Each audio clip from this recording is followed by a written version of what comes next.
Assalamu alaikum, shalom, namaste, ayabowan, and good day to everyone tuning in. My name is Trevor Pereira, and I'm the owner and managing director of the Maritime Standard. Welcome to the 10th edition of the TMS Webinar Series, COVID-19, A Leadership Perspective. Our topic today is container terminals in the pandemic, rapid bounce back or slow recovery. The spotlight is on issues relating to container terminal operations and development. An experienced and influential panel has been assembled to discuss the key issues facing terminals both in their day-to-day operations and the long-term development scenario. Before I introduce the panelists, please allow me to thank our sponsors, Abu Dhabi Port, ADNOC Logistics and Services, J.N. Bakshi, Central Ship Management, Lanka Shipping, and Safi. So let's begin. Joining the panel today is Shahab Al-Jasmi, Commercial Director of DP World UAE region with responsibility for spearheading DP World's core commercial functions. Welcome to the panel, Shahab. Thank you, Trevor.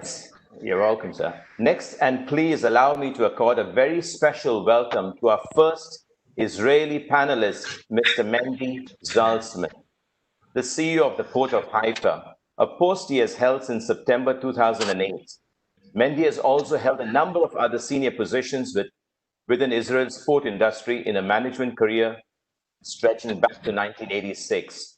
Shalom, Mendy. Up next is Ross Thompson, Chief Strategy and Growth Officer, Abu Dhabi Ports. Ross is responsible for the functions of corporate, commercial, and strategy, quality, and excellence. Welcome to the panel, Ross. Then we have Captain Sandeep Mehta, the President of Adani Ports and Special Economic Zone.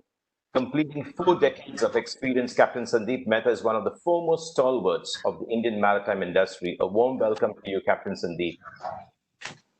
Up next is General Daya Ratnayake, the Chairman of the Sri Lanka Ports Authority, a decorated Army officer, and since his appointment in December 2019, he is well on his way in making his mark in shipping and ports as well. Welcome, General Daya. Go on. Next is Dheeraj Bhatia, Senior Managing Director, Middle East, Indian Subcontinent, and Africa of Hapag-Lloyd. Dheeraj is one of the most recognizable faces in liner shipping, having held various senior management roles and positions in Asia, Middle East, and the US. Thank you, Dheeraj, for making the time to join us today. Thank you, Trevor. And finally, may I please introduce you to my good friend and colleague, the editor of the Maritime Standard and your moderator for today, Mr. Clive Woodbridge. Welcome, Clive, and on to you, sir. Thank you, Trevor. Thank you for that introduction. And again, welcome to everybody to the 10th of these webinars. I think when we started, we probably hoped that we wouldn't get to 10 because we hoped that everything would be back to normal by now. But I think we know we're in this for the long haul. And we're glad that the webinars have provided a useful way to discuss and connect between different stakeholders. So I'd like to echo Trevor's thanks to our sponsors, because without their support, this wouldn't be able to take place. And also thank you to our audience. I know about 500 people have registered to this webinar. So thank you very much, wherever you are in the world listening. Thank you for taking part, and thank you for your questions, which we'll come on to later on.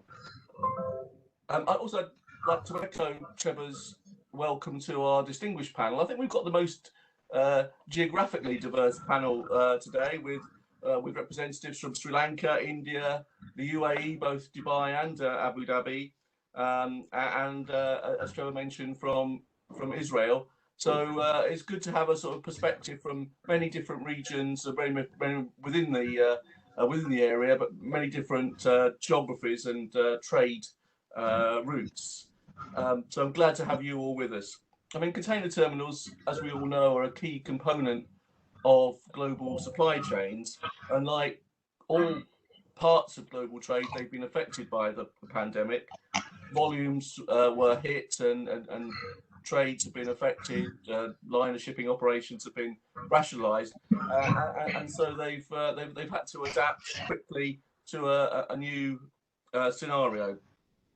And that raises a number of questions around what's the prospect for investment, do new ways of working need to be embedded in the long term, you know, and just generally, what does the future hold for the container operating sector in a scenario that 12 months ago seems, would seem, inconceivable. So I think we've got a lot of topics to cover today, and I think we've got an excellent panel to sort of grapple with some of those questions about the short, medium, and long-term future of container terminal operations. But to begin with, I'll just ask each member in turn the same question, which I'm going to ask them to reply in about a minute and a half. And as Trevor said, the theme of this webinar is rapid bounce back or slow recovery. So the question is really, from your perspective as a leader in your particular area, in your particular organisation, what do you think is the most likely scenario? A rapid recovery or something more slow and evolutionary, and perhaps why? So I'll ask Shahib Al-Jassimi that question first. Shahib, what's your take on the likely future patterns of demand? Well, thank you, Clive, for having me. I'm glad to be with all these great colleagues. I'll share my honest opinion about the way I look at it. And we started seeing signs of very rapid recovery. Consumption is increasing. The region has been going through lockdown, and a huge demand is coming. If you go and visit any of the main stores here in Dubai in the weekend, you will see the crowd, you will see people demanding a lot of cargo, which is an obvious indication for a very rapid recovery. And I believe also the same is implemented across all the countries in the region. So for us being the gateway for the region, I am very optimistic about it. Okay. Thank you, Shahab. Thank you very much for those comments. Mendy Zaltzman, what's your assessment of the future? Are we going to see a quick recovery or something slower and more steady? السلام عليكم ومرحبا بكم من خليج حيفا إلى الخليج العربي. السلام للجميع. I hope everyone is safe, well, and healthy. This is an exciting time for all of us in the Middle East.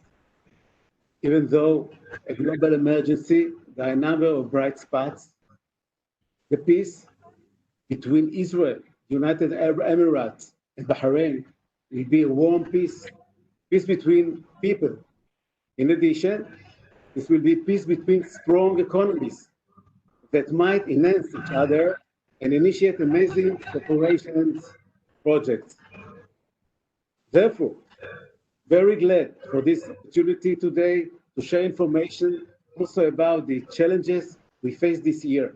Haifa Port is the leading seaport in Israel, a country that 99% of its cargo and trade goes through the seaports. Haifa Port is the most innovative and advanced port in Israel, and the spirit of our workers, managers, and directors help us to provide top-notch service for Israel and the region. Right now, we are on the shelf seeking for a strategic buyer. Next week, on Monday, 12th, we shall discharge first containers arriving directly to Haifa Port from, Jebel Ali, on the MSC Paris. And first of all, I would like to thank to the Maritime Standard producing this historic webinar in this high standard, and I'm joining optimism. I'm optimistic. You're an optimist. Well, that's good to hear.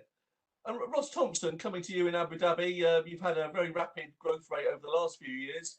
If you've got your looking glass to the future, what do you see? I think the first thing to say is we're all looking to the future and hoping with optimism that we see the end of the impact of COVID. COVID hasn't gone away, and we're all looking at the potential of the second wave that's now largely hitting Europe and potentially North America as well. Parts of the Middle East, so there's still some time to run. However, consumer confidence is coming back. I think it's it's very much dependent on the sectors, the different sectors. So what we've seen is if you look at things like the food sector, then the growth never went away. And that would be logical as populations even during lockdown they need to eat but we've seen some sectors that have been harder hit than others. So if you look at, for example, the movement of vehicles in the automotive sector, that's certainly been hit harder than the retail sector, for example. And that's just a case of people and populations demand slowing down as people look to their own financial futures. But largely in the Middle East, and I'll speak about the Middle East region, largely even during the pandemic, we still posted growth as a region in terms of container throughput, and we will post growth over the next 5 years. So for me, certain sectors will bounce back quickly. In my opinion, they will be things like food, pharma, these types of products, and certain sectors will take longer to come back because they're more dependent on consumer confidence and economies, and that will be things like automotive sectors, etc. So that's what I think. Okay, thanks very much, Ross. Captain Sandeep, sitting there at the heart of the Indian maritime sector, what's your take on likely future container terminal demand patterns? Thanks, Clive. Like was mentioned by the others, India was peculiar in the sense that we had a very strict lockdown, unlike any other country, and it has been for a long period of time. This was sudden. This was it caused a major shock to the economy because by putting a sudden stop, and a lot of people who were migrant labor got affected. So, whilst things are coming back, I believe now that the ships are full. Ships are rolling cargo in India. So the exports are back. I think to pre-COVID levels already for most of the major shipping lines. In terms of imports, they're about still a little lesser than pre-COVID level, but I think they will get there during the next 2 months. So we will be back to pre-COVID levels by November. I think that is the major, festival season here. The automotive industry was badly impacted, So the southern ports, which is a large automotive manufacturing, and that sector did get more impact than we faced on the north and the west part of Indian ports. Agri continued to come. The storage for all the fuels that has been always, was an issue, but it became pretty quickly. All the storage facilities got full. Ports got pretty full because of the disruption at other ports. The yards were full with containers. But now I believe things are nearly back to normal in terms of the cargo bookings on containers and the imports coming in. I am optimistic that by November end, you are back to pre-COVID levels. And then whether it is a rapid climb back, I don't believe so, but it will be a gradual increase and the economies will pick up. That's my take on it, and that's what we are prepared for. Okay, thank you very much, Captain Sandeep. General Ratnayaka, welcome to you. Lovely to have you with us from Sri Lanka. How do you see things from a Sri Lankan perspective? Are you seeing a fairly healthy recovery? Yes, agree with all of previous all those previous comments, and it's just almost the same case here in Sri Lanka as well. But especially if you look at the Sri Lankan perspective, 99.7% of cargo in and out is coming through Colombo, mostly port, and out of that also about 95% through Colombo port. So based on that, then when you look at, as others mentioned, about April was the worst hit months, April, May. So May, March, April.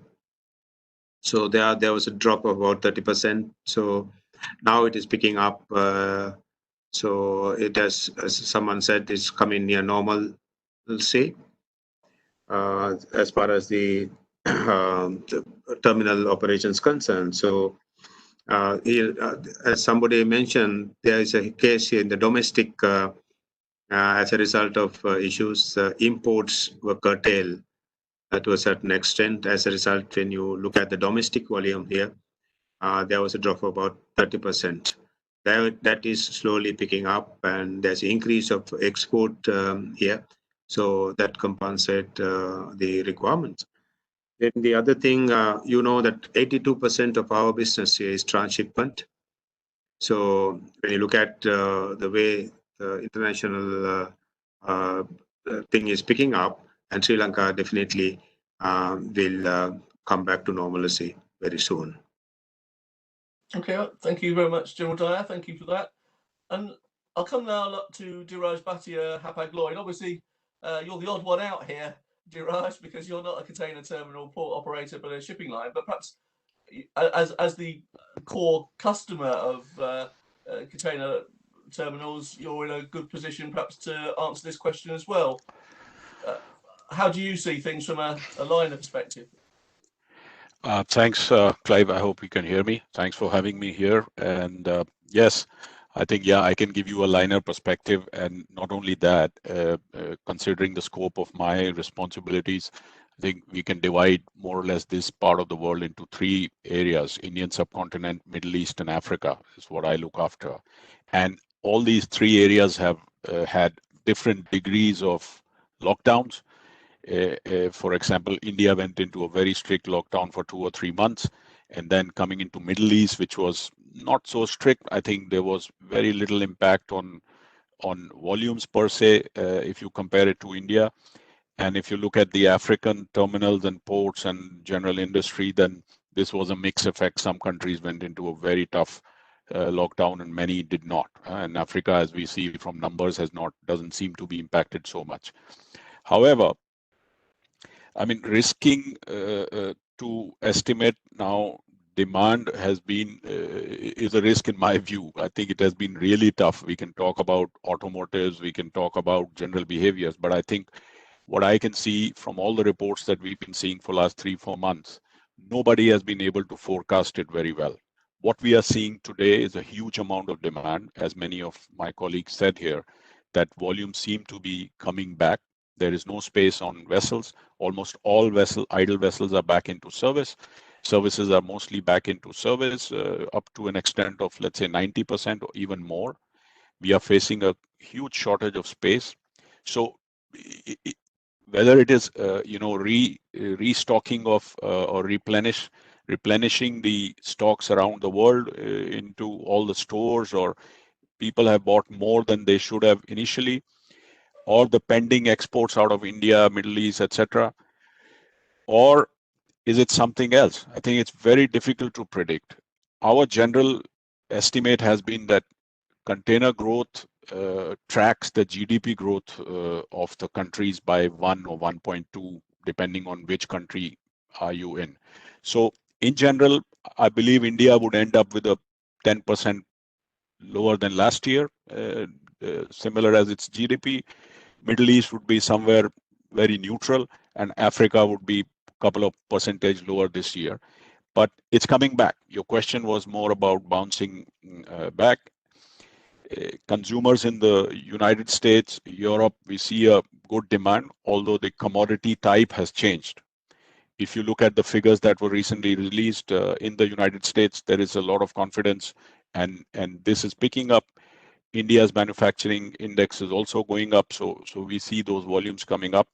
Whether this will sustain, for me, this is still a question. I think I would still be very cautious in saying that this is going to be a fantastic 12 months ahead of us. I think we need to still wait and watch how this pans out. But my general impression is let's go for the GDP growth, which is now globally expected to be about 3% next year, and container growth would then track that to a 3% growth. Could be different in different areas. Yeah, I'm sure the other panelists will be pleased to hear some of those comments, because it does sort of suggest that perhaps the underlying trend is in a positive way, and it's good to hear that ships are filling up after what must have been a very difficult period for all shipping lines. So I'm now going to sort of come to each panelist in turn and ask them a specific question. I'll come again to Shahab Al-Jassimi. And just we heard there about the impact on different regions. What has the impact has the pandemic had on the volume and also the mix of traffic at terminals in the UAE so far, and how have you responded? Sure. See, Clive, what we have gone through, and everyone knows that, is a great impact on overall throughputs. I just want to take all of you back to when the pandemic has started. It was with the Chinese New Year and the closure of the Chinese market and export, and then followed by a full closure of Chinese manufacturing factories, which has almost stopped the supply of materials and cargo to the world. In the last few years, we've been looking at Chinese ports figures, because they are an indication of what's happening in the world and the cargo flow to the rest of the world. And you have always seen them growing at a double digits number, which was significant at that time. Today, if you look at their numbers, the recent number I have looked at, the main top five Chinese terminals are at 5% decline of their total throughput. Now, let me share some figures with you. The total capacity decline that we know is around 34% on the Asia-Europe route and about 25% Asia-US route. The reason I'm saying that, this should have had a huge impact on all the terminal operators, including Jebel Ali. But the fact is that we have been impacted at a much lower pace because of many reasons. Actually, for the time where everyone closed their doors, we were welcoming everyone to divert their cargo to Jebel Ali. Basically, we have prepared or developed a very robust procedure in terms of having a very seamless operation and accepting all type of cargo that other regions couldn't really accept. Meanwhile, the capacity that we have at Jebel Ali, excuse me, the capacity at Jebel Ali is the largest in the region. And at that time, you will always need to have some sort of flexibility to accept some more delays on the cargo that's being delivered to the regions. So basically, we were ensuring all the shipping lines, all the BCOs, that Jebel Ali is really well equipped to accept the cargo at any size, at any volume, at any time. This really was built based on long-term relationship that we have with all the stakeholders in this trade flow. Basically, we ensured the connection with all the regions and the global ports continue, which has resulted actually in the last few months that volume to grow in unprecedented way. Basically, we have seen almost a 6% plus growth in the volume in Jebel Ali in the only last month. Well, what Diraj has highlighted a few minutes ago, still it's unclear. Uncertainty is there. It's very difficult to predict. It really depends on how the economic sector will perform after the pandemic. We are going to a different stage of the pandemic where people are more outgoing, regions are learning from the lockdown process that they had in the past, and believe there will be less restriction in terms of cargo movement and people movement We see that the airline are opening. Emirates, Dubai is connecting with more destinations every day. The one thing that is really to be highlighted here is the sea cargo have shown that they are the reliable way of cargo delivery. During the pandemic, everyone was concerned, and all nations were really having the fear of the supply of main products, food supply, and pharmaceutical supplies. So basically, the sea move is the most reliable move of cargo for the years to come. I think that's my view of that. Okay, thank you very much. I'll come on down to Mendy Zartsman. One of the issues facing container terminals is how to maintain safety during the pandemic. I mean, I just wondered, at the port of Haifa, what have you done to ensure the safety of your staff and also your other stakeholders, and what changes have you had to make and solutions to respond to the pandemic's challenges?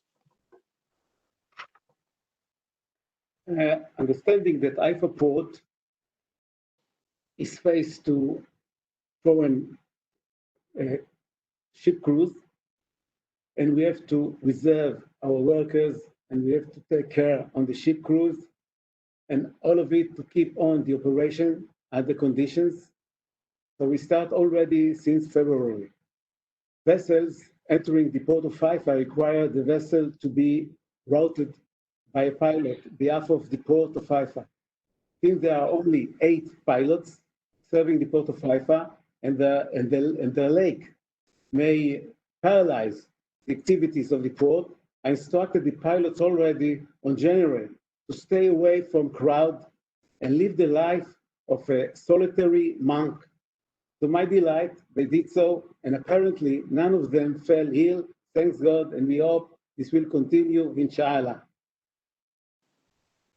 Okay, so what have you seen in terms of your the people who are working in your facilities? I mean, have there been any patterns that you've seen? I mean, or have they all managed to be sort of kept safe and sound through the measures that you've adopted? Yeah, as the COVID-19 pandemic continued to rule, we were informed that ports have faced an unprecedented number of vessels at anchor and vessel queue to waiting to unload cargo. At the port of Haifa, this phenomenon wasn't seen, not of the first pandemic wave, neither in the second wave that we are experiencing now. We wait for the ships and not vice versa. Okay. Thank you very much, Mendy. Ross, I just wondered if we're looking at it from a operational point of view, in terms of not just the volume of traffic, but the way you actually operate container terminals. Have you seen any particular changes over the last few months, and have there been any challenges that you've had to face up to and overcome? Yeah, good question. With the situation, and I'll just go back to your previous question as well. It's an ongoing challenge with staff, and it never ends. What this virus does is present new and different ways and challenges every day for you.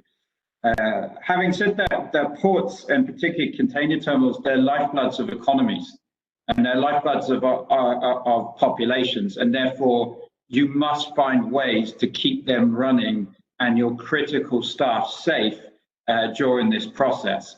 So you need to isolate these. You need to isolate these people. You need to make sure that you have processes and protocols for these people to make sure that they're protected. They're well looked after. If some do fall ill, you need to be able to provide the care that is necessary, remove them from the group, make sure that everyone around them, we have our own testing systems, and we do that on almost a daily basis. But it's a never-ending fight. You can never take your foot off the gas with it. You must be diligent at all times, and if any cracks in the armor, then the infection rates tend to go up. Fortunately, we have 0 infection rate right now through our staff, and that took a lot of effort to secure. In terms of the operation, well, ports are an interface, and container terminals are interface between land and ship. And one of the biggest challenges that came is that you can control your own staff, and you can come up with policies and procedures, but how do you then interface that with somebody's policies and procedures for ship staff? And at some point, the ship staff need to integrate with the port. So you're seeing that interface and that work between two different companies get tighter, and really an alignment of how you work together in order to minimize the contact of people. Now, the way that you've done that, and you talk about the operation, well, the operation has certainly accelerated in its digital processes, right? So what you would have found is that in COVID, the demand for digital processes to eliminate human-to-human contact significantly increased. And so did the investment profile of container ports and ports within that domain, right? So very fortunately, we have our own digital company who's able to digitize processes called Magda Gateway. Others would have done it by bringing in third parties to do that.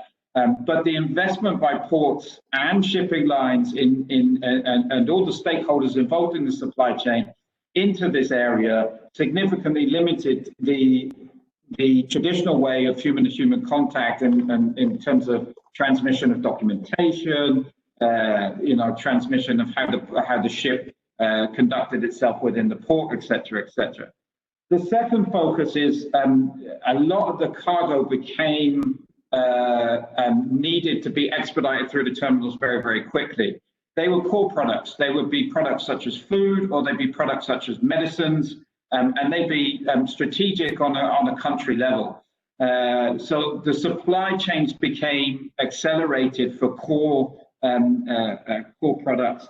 And I think what happened was then, again, investment profile changed, where we made significant investments, and container terminals and ports around the world made significant investments in the logistics capability to move cargo certainly through the terminal very, very quickly, get them out into the market, and make sure that the demand was met from either the population or the end users, the supermarkets, or whoever it was. But yeah, so in terms of the operation, huge amount of investment in digital processes to eliminate human-to-human contact, and a huge amount of process engineering to make sure that you could expedite cargo through terminals and get them into the last mile delivery very, very quickly. Thanks, Ross. I'm sure the digital element of this process is something we'll come back to later on. I'm sure that the pandemic has accelerated the use of digital tools for all of us, and perhaps that's something I'll ask everybody in turn once I've had the chance to ask these specific questions. Captain Sandeep Mehta, Adani Ports, one of the biggest private developers of container facilities and other facilities indeed in India. What impact do you think the crisis will have on container terminal development projects, infrastructure investment going forward? Is it going to put a stop to some of the plans, or do you think that actually it's just a bump on the road and things will return to as planned? Clive, I think infrastructure projects do not, get impacted severely. Maybe there are some disruptions because availability of contractors, availability of labor to proceed and work safely. I think that adds up to the cost, but I am not aware of any project of ours which was put on hold in this period.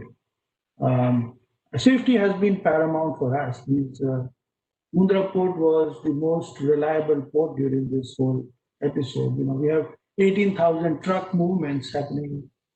The truck drivers come from far across, and we had to make all sorts of arrangements for their safety, for their hygiene, for their food, for their testing, for their place to stay, for giving them medical kits, for giving them, because they had nowhere to go to arrange food for them.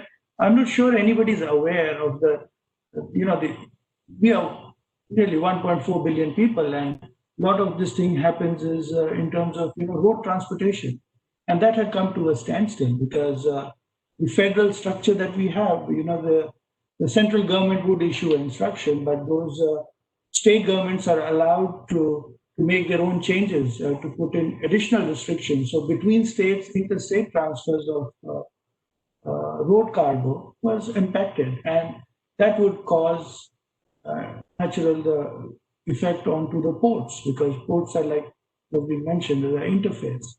So we had to ensure smooth cargo movement during this period, and I'm proud that, the Indian Railways, the Indian Customs, they came and they understood the impact and they understood the requirements, and we in fact the rail movement into the hinterland from the ports accelerated, because one driver of a train is doing the job of maybe 150 truck drivers.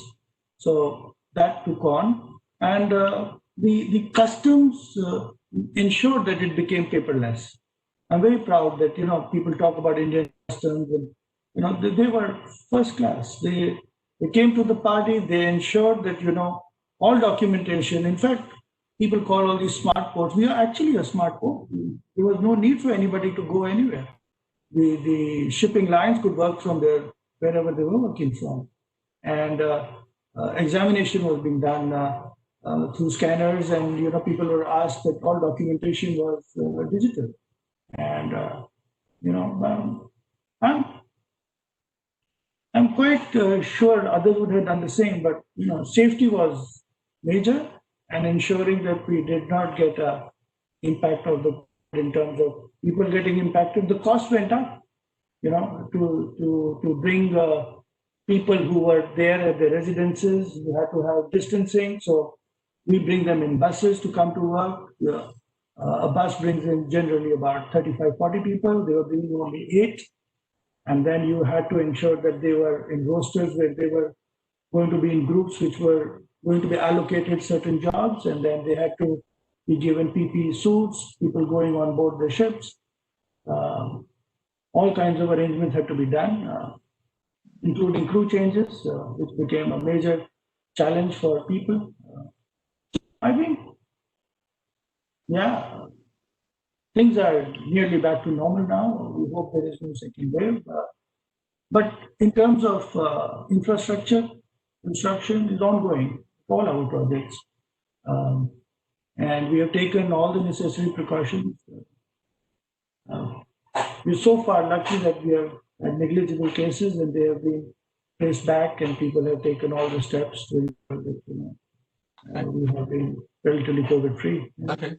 Well, thank you very much, Captain Sandeep. That's appreciated. A good overview there. General Daya Ratnayaka, I'm coming to you next. Obviously, Sri Lanka, as you said, has its particular profile as a port complex. What impact has the pandemic had on port operations in Sri Lanka, and what challenges have been presented to you, and how have they been overcome?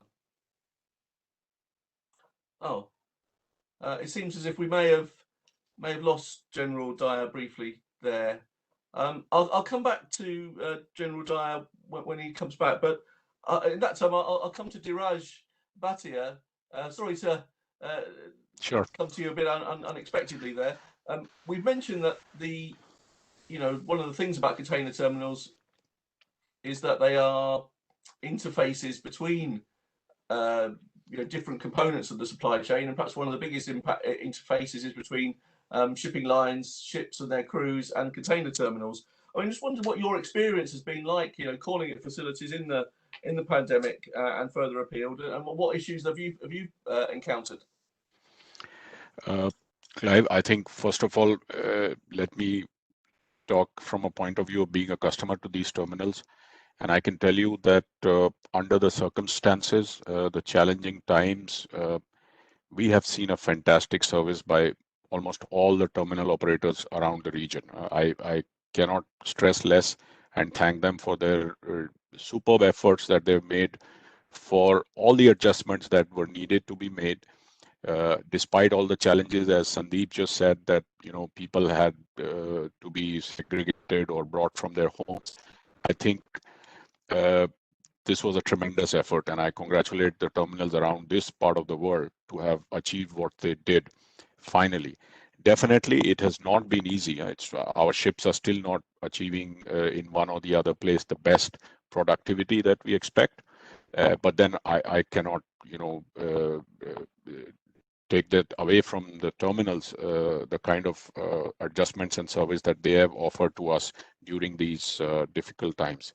What's also important is for all of us to segregate a port and a terminal. I think a lot of problems or issues have for lines or customers might have been aggravated because the port, or let's say the government of a particular state or country, might have further regulations because of different considerations than purely business, which could be political or safety of the city or whatever. So we've had ships, unfortunately, I can tell you we've had a case of a crew member getting COVID on a ship, and this ship had to wait for 3 weeks because the government won't allow the crew member to be discharged in that country and kept in quarantine or a hospital. They let him be on a ship.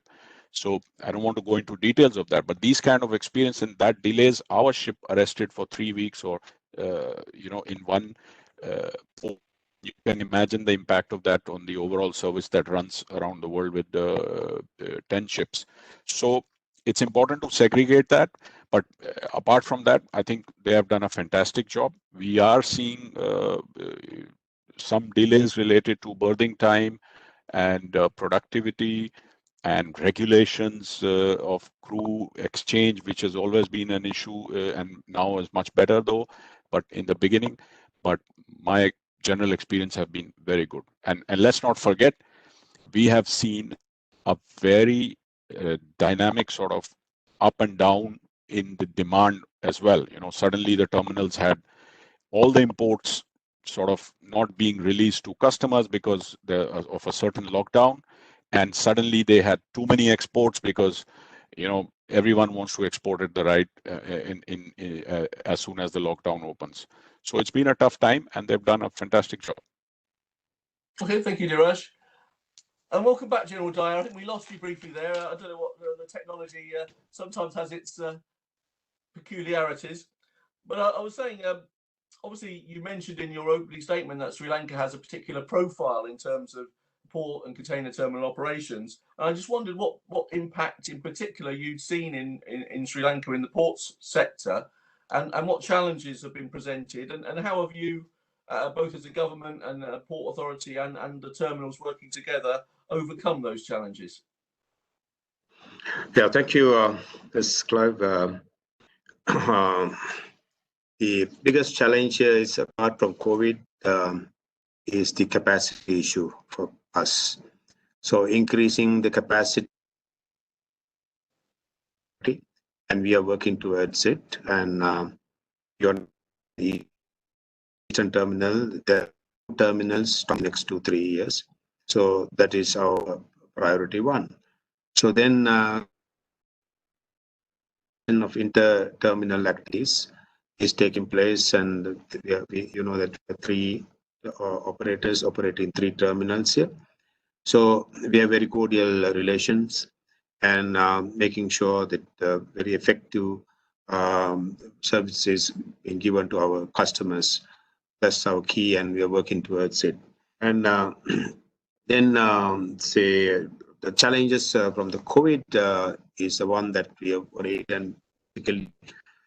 We never closed our port, or we never restricted as a result of COVID, and the port is the main critical place in the country, because country closed, the airport was closed, but still we 24/7 we operated throughout.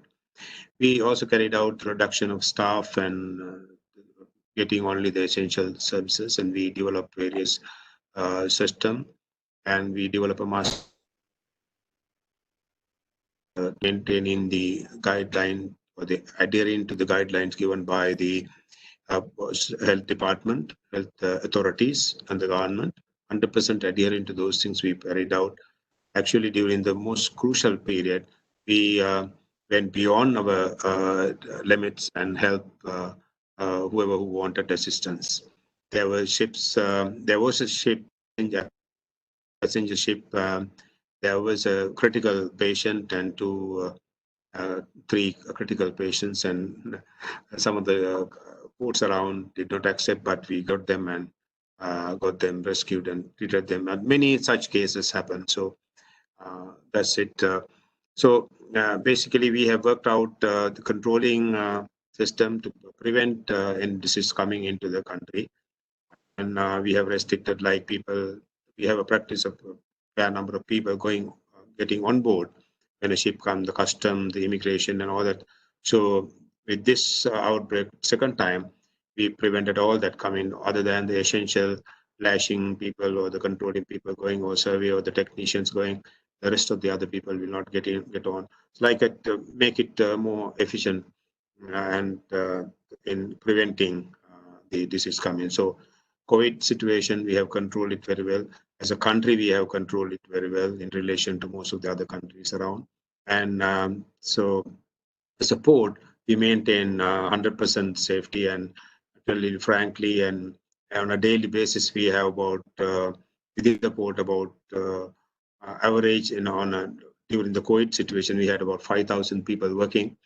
Now, of course, it has gone over 10,000 people on a daily basis move around, and about 3,000-4,000 vehicles move around. So with all these people coming in, and we have never had a single case here in the port and surrounding and related people. So that's the achievement as far as the COVID situation is concerned. Then developing the port and the port capacity development, we have a very good plan work out. Within the next 2 years, we will have 2 to 4 years, we will have 2 new terminals launch here, introduce here, commission here in Colombo Port. That's the plan.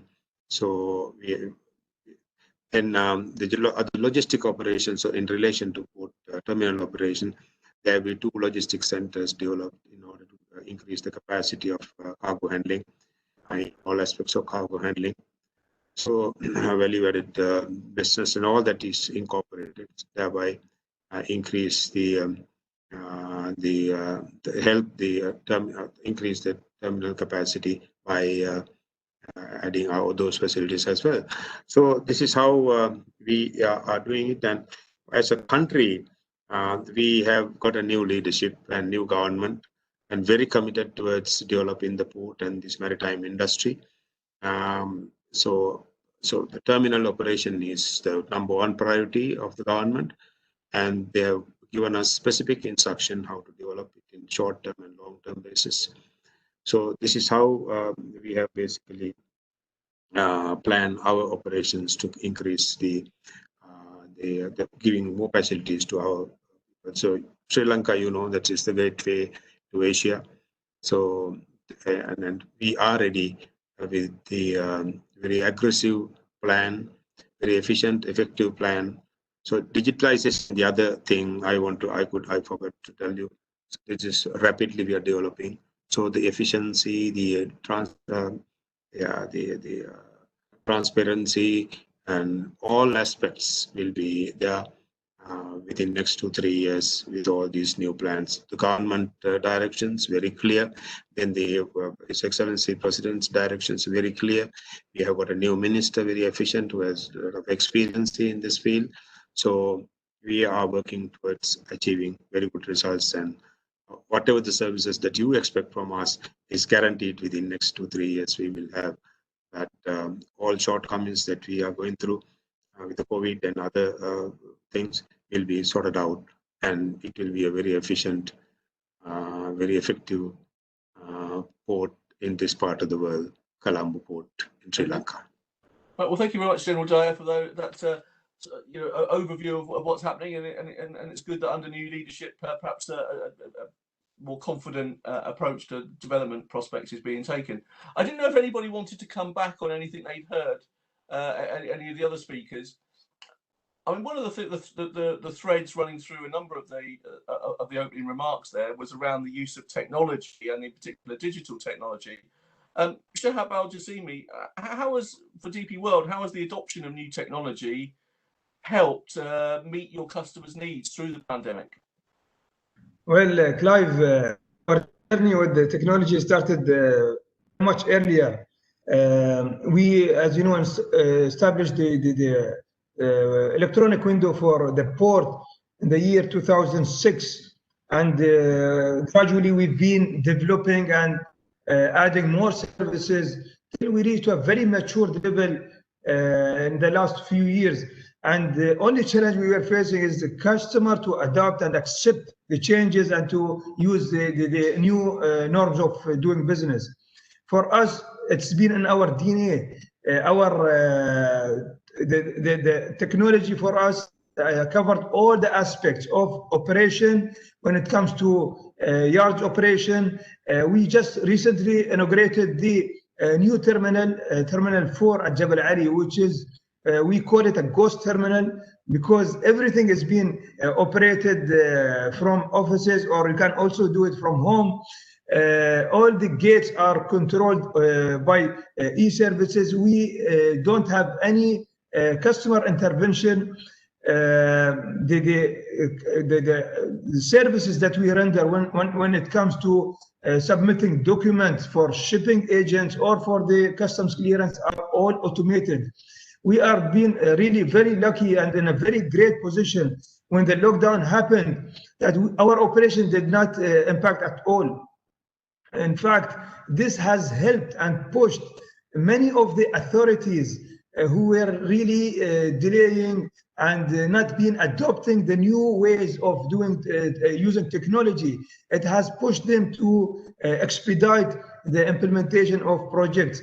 We, as a terminal operators, we have a very deep integration in the back-to-back systems with all the authorities. The approvals that today happens, it's all happening at the back end without customers feeling or going through the complexity of submitting documents and exchanging information with the authorities. I think that the system in Dubai at Jabal Ali has been completed almost 100%, and we are actually shaping a new narrative of adopting a new robotic technology, Internet of Things, and new ways of implementing the best. And actually, we are now thinking of out of norms and trying to find an interrupted way for doing business. We have been developing a new concept of box bay, which is a vertical way of storing containers at the yards, and it's at the last commissioning stage. This should bring a new way of managing containers faster, easier, and loading, discharging it in a very efficient way. I'm sure you all heard about the Hyperloop. It's a very early stage to really judge on how it will work for the future, but we are really investing on these type of technology. We are looking at the things very, I mean, in a longer term, so it might create an interruption. For us, I believe our customers have got a very rich experience when it comes to cargo delivery, and as I said, the pandemic was a great opportunity to push all people, including the people from the industries. We were really looking not only at Jabal Ali and our services. We have been looking at our customers' services. We introduced a new EDO concept, which was really going at a very low pace in the last few months. But with the pandemic, many shipping lines started adopting this service, and it provided a huge efficiency to their operation, to the safety of their people, to reducing the number of intervention between their customer and their counters. and we see that the adoption of this is really increasing. And as you know, the maritime industry is a little behind when it comes to technology. I believe not only the terminal operators, everyone in this sector is now looking at it at a more serious way, and they are really willing to invest more. As you know, the investment, the return on investment of any technology, it comes very late, but it's proven for us during the tough time that what we have been doing was great for everyone. Okay, thanks very much, Shahab. Mendy Zantzman, I mean, in Haifa, have you been using new technology to sort of assist during the pandemic? And are you working on some new solutions?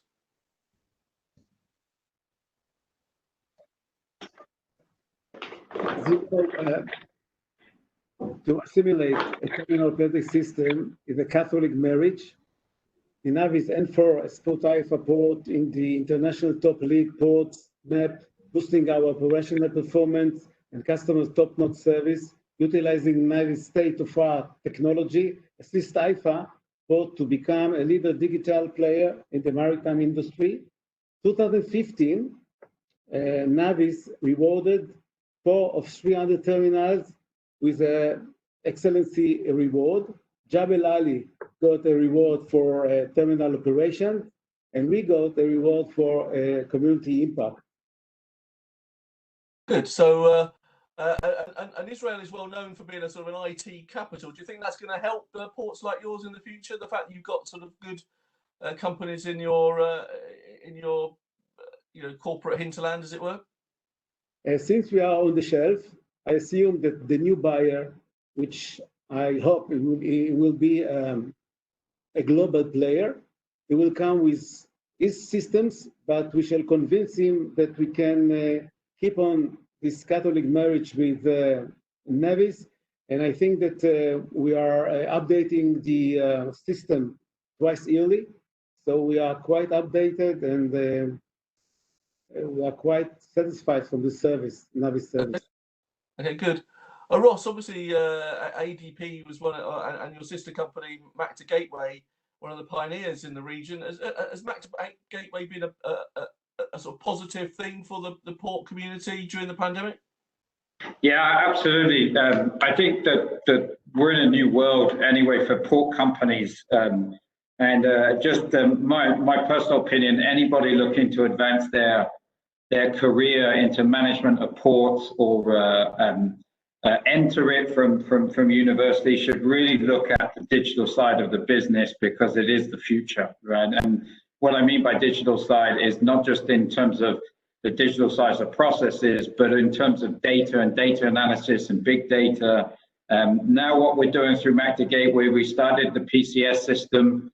Now our PCS system is now connected to other PCS systems around the world, Europe, China, India, to get that seamless connection and that transparency through the supply chain to both shipping lines and ultimately the cargo owners and all the stakeholders that need to be in that supply chain.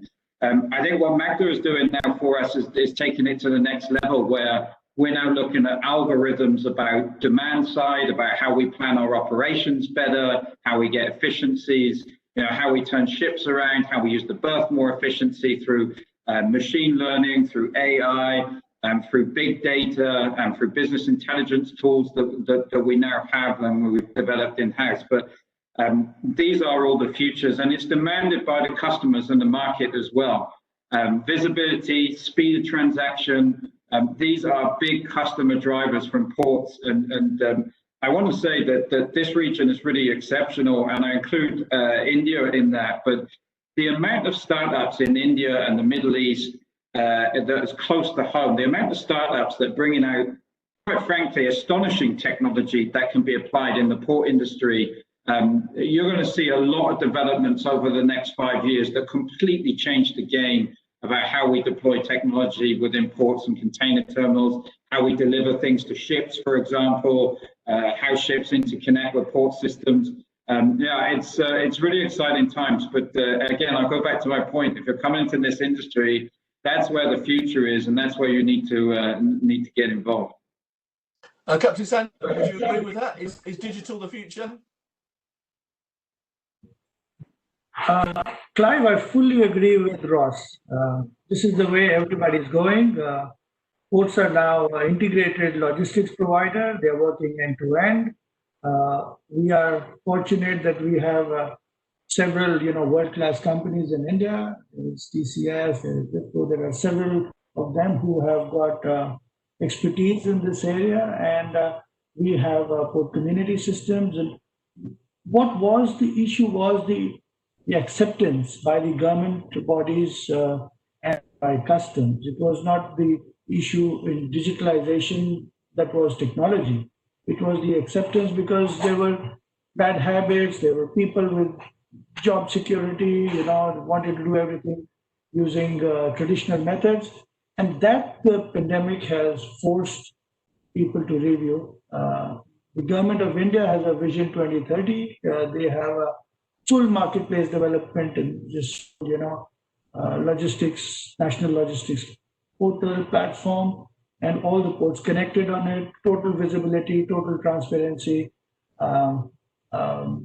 ensuring that, the ease of doing business and reducing the cost of the transaction will come through. And everybody is fully switched on that. And that's the way to go. Good, thank you very much. Well, the first hour has flown by, and it's now time to take a short commercial break where we get some messages from our sponsors and others. But stay where you are, don't move. We'll come back with a series of questions that have been posted by our online audience, and I will be asking them to our distinguished panelists. So just stay with us and come back in about 4 minutes, and we will resume our discussions.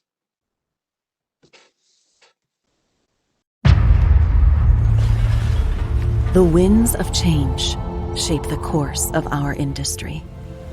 The waves are unpredictable, but we ride them towards promising shores when we come together and move in one direction. We challenge the headwinds and anchor our place in the future. We turn the tide. We steer ahead. We stand out, and we won't stop there. Because what matters most is the impact of our achievements. Impact that pushes us and inspires us to go beyond. We are Abu Dhabi Ports. We are united in our vision.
Shipping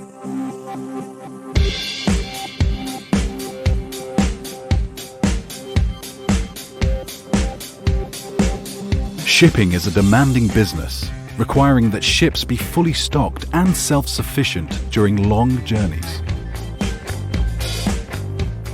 At Safi, we understand this challenge and partner with our clients to ensure that quality supplies are delivered effectively and on time. Headquartered in Dubai, our 350,000 square feet facility is the heart of our operations. We stock over 40,000 items, which can be easily requisitioned via the IMPA or ISA catalogue. Working closely with shipping firms across the globe for over 4 decades has allowed us to build up our stock holding and technical expertise. Safi are sole distributors for several leading global brands. Safi Ship. Reliability, service, integrity.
Enjoyed those messages from our sponsors, and welcome back to the second half of the TMS webinar, the 10th in the series, which was today looking at container terminals in the pandemic and the implications and the prognosis for the future.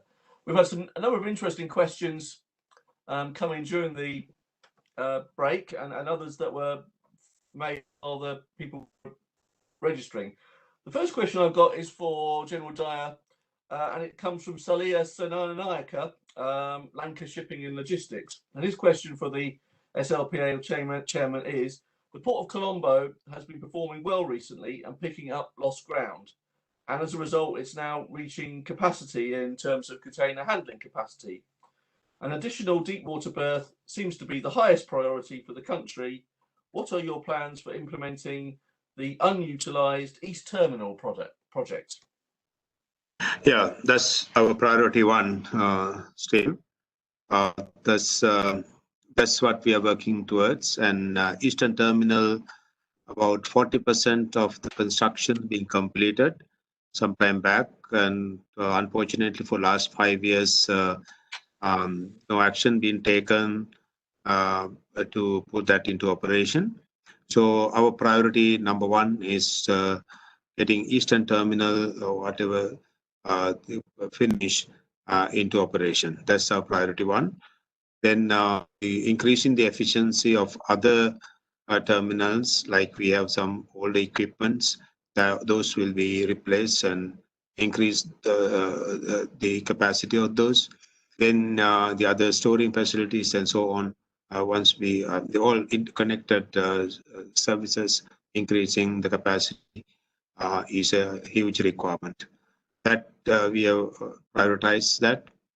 So immediately Eastern Terminal operation will be basically put into operation. That's it. And the construction of that also will be taken.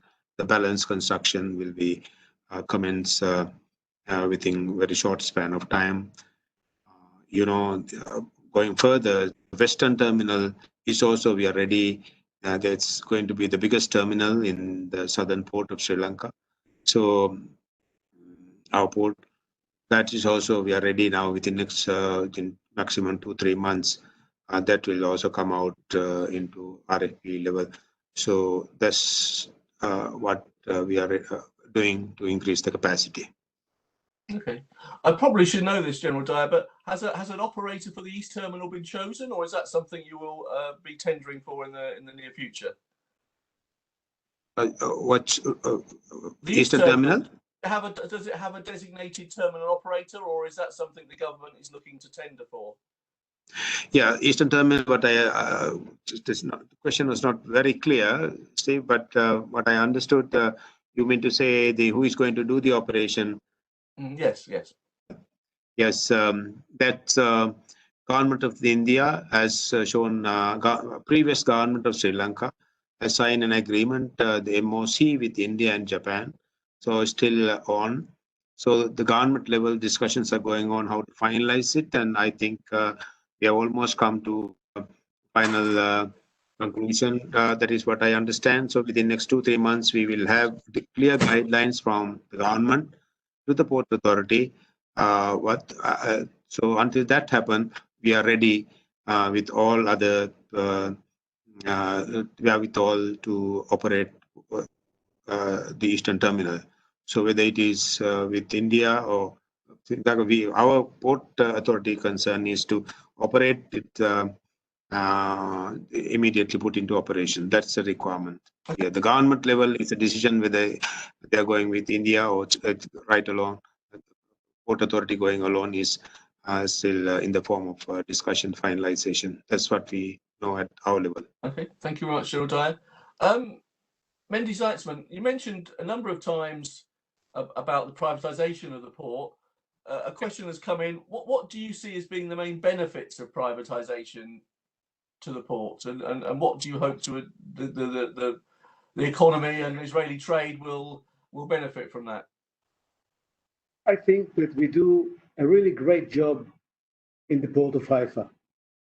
Having said that, I think that all over the world, governmental companies suffer from over-regulation, over-transparency, over-tenders. For example, if I need to hire a secretary, an evening secretary, it needed to be in a tender. So what we believe in, that privatization will enable us flexibility. And on the last July, the Governmental Companies Authority announced that we are going to proceed in privatization and to sell 100% of the shares of the Haifa port. And the goal is to sell the company to strategic investors who will expand and increase the company's activities and the throughput. The privatization considered as the next major milestone of the National Ports Reform Program. And we must remember that in the mid of 2021, there's new global players are going to join the competition in Israel. In the south, TIL, in neighborhood to us, SIPG. They are not just the nice players, they are super predators. So we got to be as flexible as they are. So we are really waiting for join or find a global player. Okay, but you think the preferred option is to find an international terminal operator, somebody with a global footprint? Yeah, that he has a possibility to bring work to the Port of Haifa, to increase the throughput.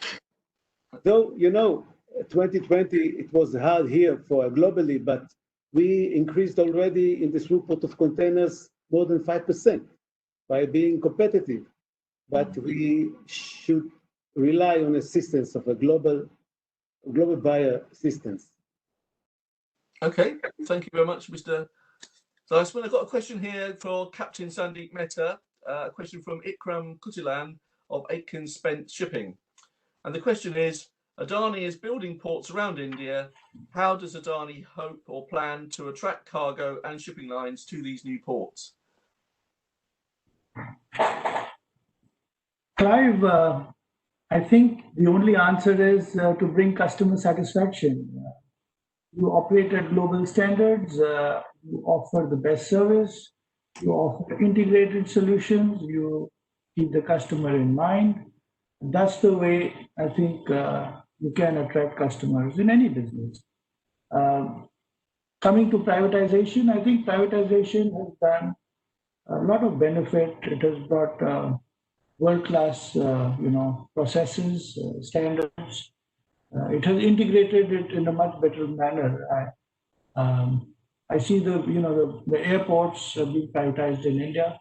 The railways has gone through some bit of privatization in India, long overdue. I'm an active proponent of private enterprise coming in and supporting and building national infrastructure, and it's happening all over the world. And it's the right way to go.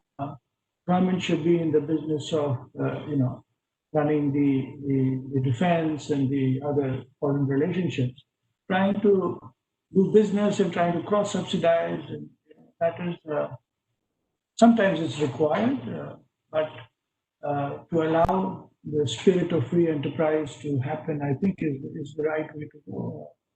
And offering world-class service is the only way you can get new customers, you can retain your existing customers. And that's the way. Yeah. It's just a follow-up question of my own. I mean, JNPT has dominated container trade, been the main gateway for India's container trade for a number of years. Do you think that period of dominance will come to an end and that new ports will gradually become gateways for direct container lines? I think Mundra Port has already exceeded the volumes of JNPT. More so because of the geography, the connection to the hinterland, the rail connectivity, the opportunities for new businesses to establish. What happens is the price of power, electricity, to set up new industry, the price of land, the availability of labor, the consumption. So all those things have also played into it. Gujarat has actually been a center of investment and has developed industries. Maharashtra is picking up now. Statistics-wise, okay, it's just that Mundra has exceeded the volumes of JNPT, so it's now the largest container port in India. But yeah. Okay. Yeah. Thanks very much. A question now for Ross Thompson. A question from Ranjan Sinha of Envision Enterprises. And the question is, with trade policies changes resulting in a shift to trade patterns, I guess we're talking about global protectionism and shifts in patterns. This seems likely to affect the port calls of vessels. What strategy should ports adopt to attract vessel calls? I guess the question also begs, that perhaps the pandemic has made people review supply chains and whether their supply chains were too long and whether we're going to see shorter haul traffic rather than longer haul traffic. It's a big question, Ross, but how do you see it? How should, from a marketing point of view, how should ports be approaching this sort of fluid situation? Okay, I'll answer in two parts. The first part about trade policies and trade wars, they're not new. They've always been there. They've been there since the beginning of trade, if you look. And ports have always operated in that environment. And what our job is as a port owner and a port developer is to look forward and plan our investments accordingly as to where we see those markets going, right? So it's not a new phenomenon, and we've dealt with it in our business. And the way that we deal with it is, and I'll come back to it, is you would have, if you go back 5 or 10 years, ports didn't really talk about data and big data. But if you engage with ports management now, it's just the lifeblood of what we do. We need that intelligence that comes into it, like oxygen that we breathe, about where are trade patterns moving, where can we predict the future, and where do we put our money in? Because as all the ports companies here will tell you, infrastructure projects are incredibly expensive, particularly when you do infrastructure projects that involve in the water. And if you're going to sink a huge amount of capital, which is all up front, and you have a business model where the revenues come over a very long period of time, you better be sure you're sinking your money into the right infrastructure and the right time. And the way that we do that is we forecast these patterns. Now, what we see at the moment is changing trade patterns in terms of what reaction the governments around the world, particularly governments and particularly large blue chip organizations, are looking at their supply chains and readjusting how that they have supplied their businesses or their countries going forward. There is a move towards nearshoring or onshoring in countries, to take away the some of the over reliance on the long distance supply chains that we've typically had. Now, you can't eliminate them; they still exist, and they'll still be a big part. But there are critical factors and critical products that you will see move much more closer to the destination than previous. So what does that mean? You can see a spike in short sea shipping. You'll see additional capacity coming into that market. You'll see additional requirements coming for feedering. But having said that, the larger scale sourcing in terms of containers will still grow on a global basis. But these are some ways that are changing as governments and companies look to secure their vital products going forward. And I think COVID, particularly in certain sectors, made a number of entities realize they had an over dependence on China. And I think somebody mentioned on the panel earlier, when the first lockdown came in China and shut the ports, then what do you do if you can't source? Then that becomes really difficult, and you have a gap in your supply chain. So that's what we see. We see nearshoring, onshoring of particularly food, particularly medical supplies, pharma supplies.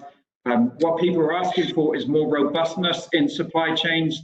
So more areas where they can either stop or start their supply chain. Not so much just in time right now, but more if I need to put a pause on this, how do I do it? Or if I need to pull product forward very quickly, how do I do that? And the only way that you can do all that is if along the value chain that you have, and again, I think one of the panelists touched on it, is if you engage with those customers, right? If you understand and you know your customers and you understand their implicit needs within their supply chain, their implicit pain points, and how that you can invest with them in order to overcome them and make their mess of supply chains more robust and more efficient. And that's what we see going forward. Good answer, Rob. Thanks very much. Very comprehensive. General Dyer, I believe you may have to leave us shortly, so I'll come to you for the next question. Apologies for those that haven't had a question yet. It's really about, the question came in about how is Sri Lanka planning to attract overseas investment into container facilities, and are you looking at new sources of investment? Perhaps that's a high level question, but how are you looking to, what's your strategy for bringing in foreign investment to the container terminal sector? What you ask is how we are going to bring new customers, new business. No, really, when you're developing container terminal facilities, as you explained that you're going to, are you looking to bring in investment capital from overseas to help develop those facilities, or do you plan to develop it domestically? And if you plan to look for foreign, foreign inward investment, what's your strategy for securing that investment? I think that's actually, it's the two authority in the southern port. Basically, we have 3 terminals. When we were developing the breakwaters, so we agreed with investors. There will be 2 terminals on PPP basis and 1 to be operated by the port authority. The initial agreement, we are going by that. We opened 1 outside. The Chinese company took over 1 terminal. The Colombo Container Terminal being developed by Chinese. So they are operating it now. The second one, the Port Authority has been developing it. So that is the one that India and Japan got involved in signing the MOC. So the Western Terminal is there. We are preparing that. That is basically we are earmarked for attracting outside investors. So the RFP will be called within the next 2 to 3 months when it happens. So we will have, so the arrangements basically we are thinking based on the proposals, we will go ahead, but we are willing to get this go up to 85% as far as the Western Terminal concerned, and 15% for Port Authority and 85% we are ready to. That is how we are thinking for leaving, opening it to others. So that's basically the terminal thing is concerned. So the other, since we are restricted to terminals, I will stop here. So did I clarify your question? Yeah, I think the question was that. I mean, one question I would probably ask is obviously China's been a big source of investment for Sri Lanka over recent years. Do you think China will continue to be a big supporter of development in Sri Lanka? So it will be open tender. So basically it will be open to everybody. So it is basically based on competitive bid. So whoever who is, there's a big attraction, the way things are happening. There are so many inquiries, so much inquiries from the shipping lines, companies, the countries, organizations, individuals. There's a huge demand for these two terminals.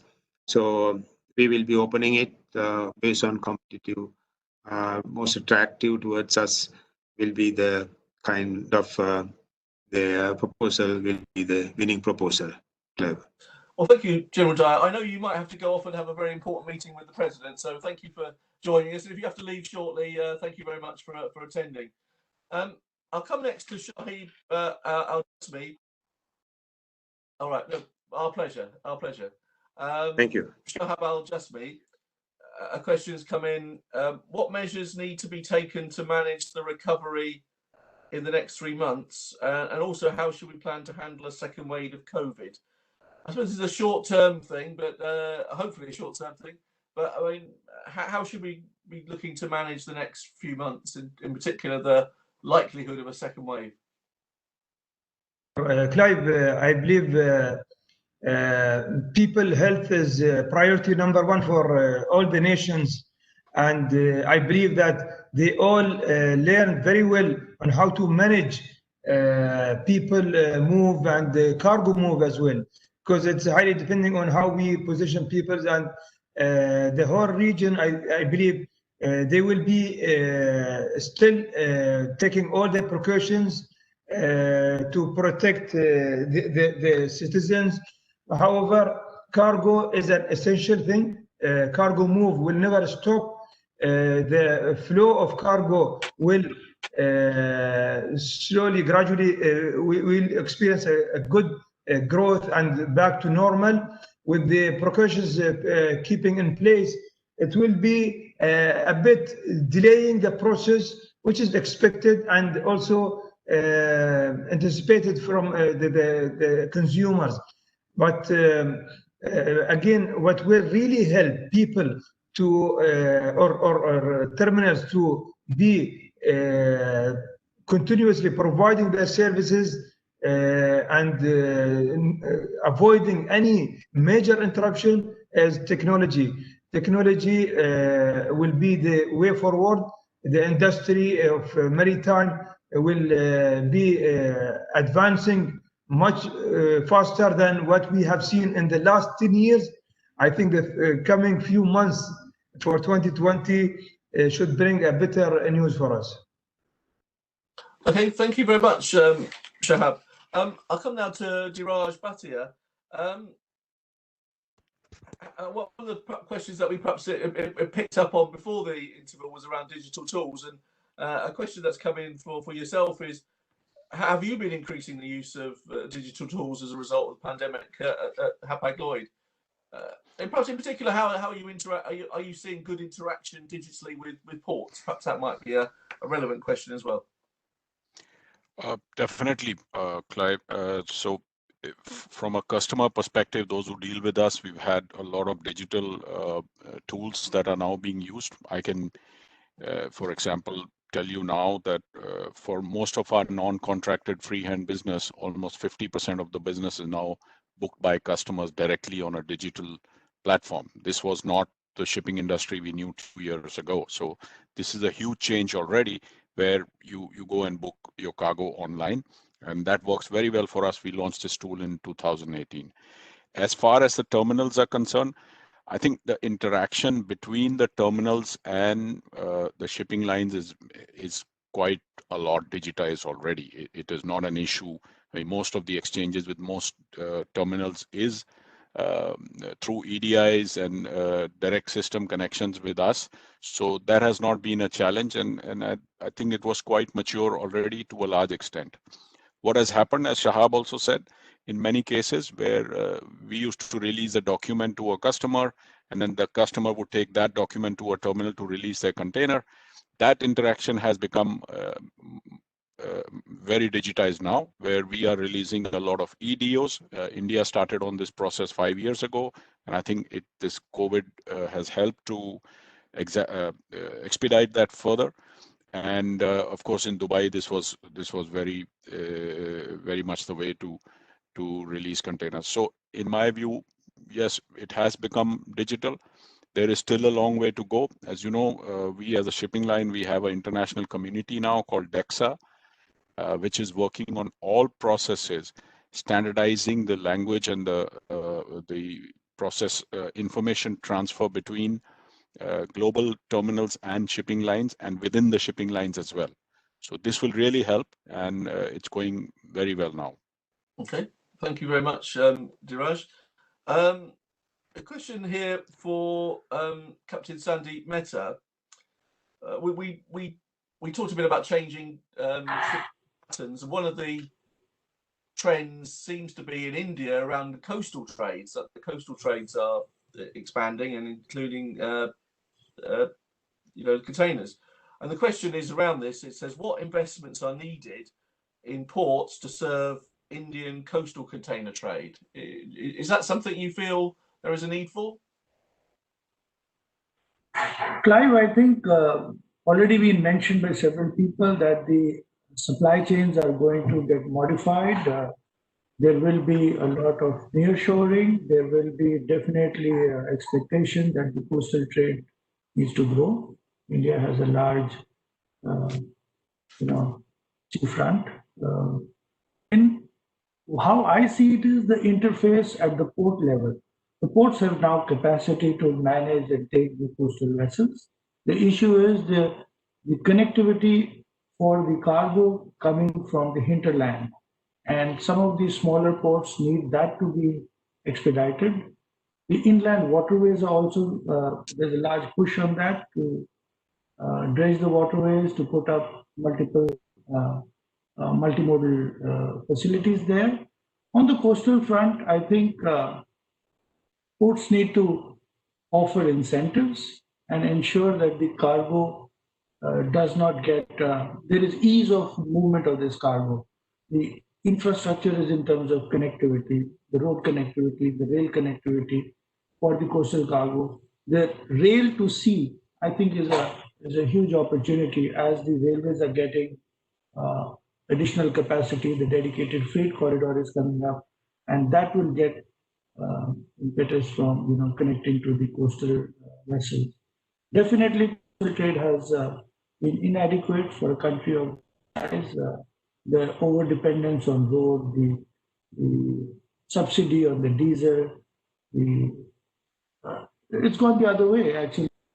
The road traffic went to rail, and coastal was really non-existent, done by very few players, and was monopolistic. So now I think the markets are, and there is a lot of Bay of Bengal trade that has got to expand. We already are talking to Middle Eastern companies who are also coming into the Bay of Bengal with smaller short haul. I think Ross mentioned that. So there's huge opportunity, and the government is also focused on that. The customs should not get involved in the domestic trade and try to apply the same parameters as if it was an EXIM cargo. I think there is some work being done there. I think still some work needs to be done, but it's all getting digitalized. So all these will become, some of the processes will become redundant anyway because it will all be digitalized and the problems will go away. It will be much more transparent. Yeah, very, very hopeful that all this happens very quickly. Okay. Thank you, Captain Sally. I'll come to Ross because I think there's a pick up on a point that you made was around the possible increase in feeder activity. Now, over the last few years, probably the focal point of Middle East port investment has been on deep sea berths, building ships for berths for ships that are 20,000 TEU and so on. Do you think there might be a need to review whether there's a case for facilities for feeder ships, or more facilities better suited for feeder ships in the region? Yeah, absolutely, Clive. I mean, really, the market is demanding, and when I talk about the market, I mean either the importers or the exporters. What they're demanding, particularly from us at the moment, is greater frequency of service and greater quality of service in the short sea and the feedering side of our business.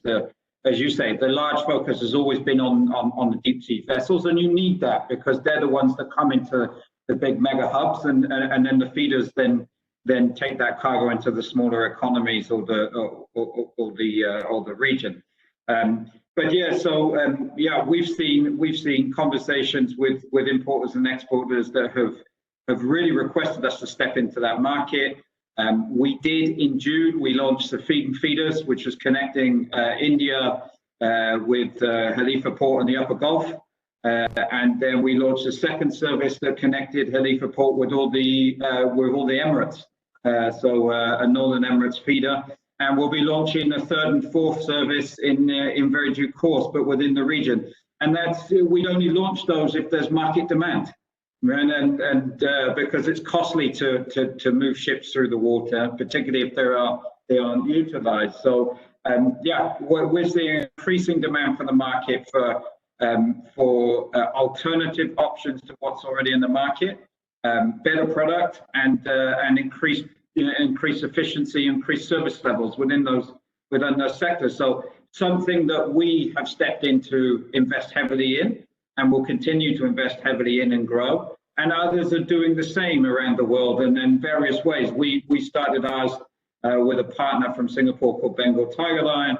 You've seen very high-profile purchases from ports to feeder companies, and that's really so that they can, again, as I say, they can offer those customers end-to-end supply options within their own businesses and in their own regions, and yeah, take a market space that perhaps hasn't had the focus of what the deep sea lines have had in the past.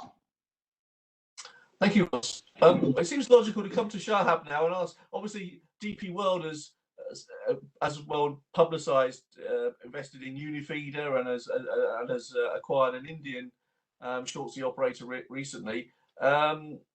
Is this the focus that Ross has just set out for ADP? Would you say that's the same strategy that DP World is following in terms of in terms of container, as sort of synergies between being a port operator and being a sort of short sea feeder operator? Clive, see, we have started our new strategy 2 or 3 years ago, and where we are trying to provide more solutions to our customers when required. So basically, our acquisition for Feeder Tech and Unifeeder was really for the purpose of serving the short distances between terminals and those regions where they used to serve and operate. We will not be trying to create another shipping line concept, because that's not our focus. What we are trying to deliver here is in the areas where we see a shortage of capacity or services that our customers would demand. there where we'll be really trying to utilize these feeders and try to provide a full solution, where also on the other hand we are trying to develop our logistic capabilities, and this will be all done in coordination and understanding with the main shipping lines in the region. Okay, thank you very much, Shahab. Mendy Zatzman, in your opening remarks, you mentioned a new service to the UAE. I wondered if you wanted to say a bit more about that, but also, have you seen any other new services starting at the Port of Haifa recently?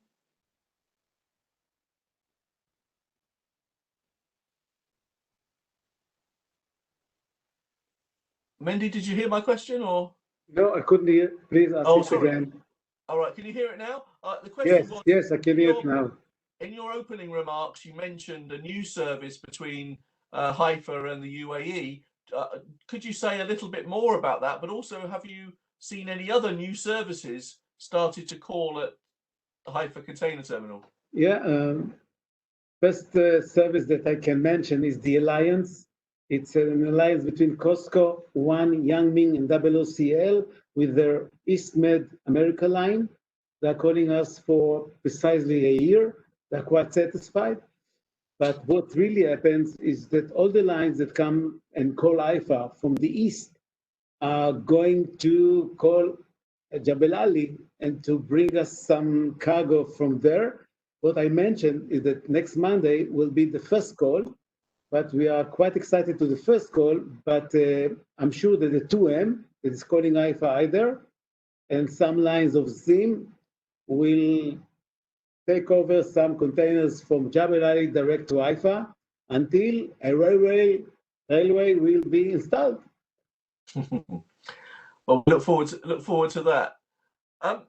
Diraj, a slightly different question. In a lot of the earlier webinars, we talked about the crew change issue, and I just wondered, Hapag-Lloyd, you're calling at ports in the region. Are you seeing any changes to that issue? I mean, are you now finding it less of an issue? And would you say that ports, calling at container ports in this part of the world, is that giving you options for facilitating crew change?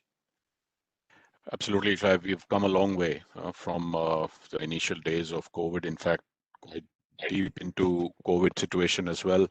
In the initial months, we had a big issue around the world with the ports. The situation has improved a lot. When I last saw this, I think now we are able to change crew in many of the locations around the region. So for me, more or less, it has come to a pre-COVID sort of situation in most cases, except one or the other country. But major hubs are all now supporting this, and this thing has begun to resolve well.